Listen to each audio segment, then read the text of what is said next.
4th March এটা ছিল আমার সেকেন্ড ব্রাইড। শেওড়াফুলি থেকে এসে আমি আমতলার এই ব্রাইডটা অ্যাটেন্ড করেছি। যখন এরকম চাপের টাইমগুলো হয় তখন আমার কিছু স্পেশাল স্টুডেন্টরা আমাকে অনেকটা হেল্প করে। এই হেক্টিক শিডিউলগুলোতে তারা পাশে না থাকলে সত্যিই আমি কাজ করতে পারতাম না।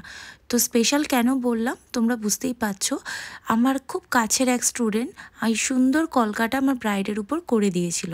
তো কলকা সমেত এই মেকআপটা আমি কিভাবে ম্যানেজ করে নিয়েছিলাম, যেহেতু আগে কলকা করা ছিল তারপর আমাকে মেকআপটা আমাকে বসাতে হয়েছিল, কিভাবে আমি দুটোকে মিশিয়ে দিয়েছিলাম যাতে মুখেতে কোনো রকম আলাদা কিছু মনে না হয় যে কলকা আগে হয়েছে তারপর মেকআপ হয়েছে। দুটোকে এমনভাবে আমি মিশিয়ে ব্লেন্ড করে মেকআপটা করেছিলাম। তোমরা শেষ অবধি মেকআপের এই ভিডিওটা দেখলেই বুঝতে পারবে যে শেষে একদমই কিছু বোঝা যাচ্ছিল না। ওই দিন একটা সমস্যা হয়েছিল, ব্রাইড যে রুমটায় সাজানোর জন্য বসিয়েছিল সেই রুমে কোনো রকম ফ্যান ছিল না। এই ফ্যান ছাড়া অবস্থায় আমাকে মেকআপটা করতে হয়েছিল, তাই আমি হুডা দিয়ে মেকআপটা করেছিলাম আর প্রচণ্ড ম্যাট ফিনিশ রেখেছিলাম যাতে সোয়েট প্রবলেমটা না হয়।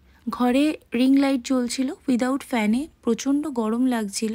ব্রাইডের সমস্যা একটাই ছিল যে স্মাইল লাইন পড়ে, তো আমরা স্মাইল লাইন কখনো মেকআপ আর্টিস্টরা ঠিক করতে পারি না, ওটা স্কিনের একটা ন্যাচারাল পার্ট।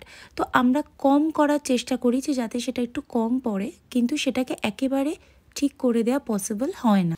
এই কথাটা এই জন্যই বললাম, অনেকে ভাবে হয়তো যে মেকআপ আর্টিস্ট মানে সব ঠিক করে দেবে। সব কিছু ঠিক করা কখনোই সম্ভব নয়। পিম্পলস, রিঙ্কলস এগুলোকে একদম প্লেন করে দেওয়া কখনোই সম্ভব নয়। মেকআপ আর্টিস্ট তো কোনো ম্যাজিশিয়ান নয় যে এক চুটকিতে সব কিছু গায়েব করে দেবে। এগুলো ব্রাইডদেরকে বুঝতে হবে। আমার এই ব্রাইডের কিন্তু মেকআপ নিয়ে কোনো সমস্যা ছিল না, মেকআপ নিয়ে ভীষণই খুশি ছিল। একদম সিম্পল সফট লুক চেয়েছিল, কোনো ব্লাশার হাইলাইটার বেশি চাইনি। তো আমি করে দিয়েছিলাম একদম simple soft makeup look, simple eye makeup, simple lips. তোমাদের কেমন লাগলো জানিও।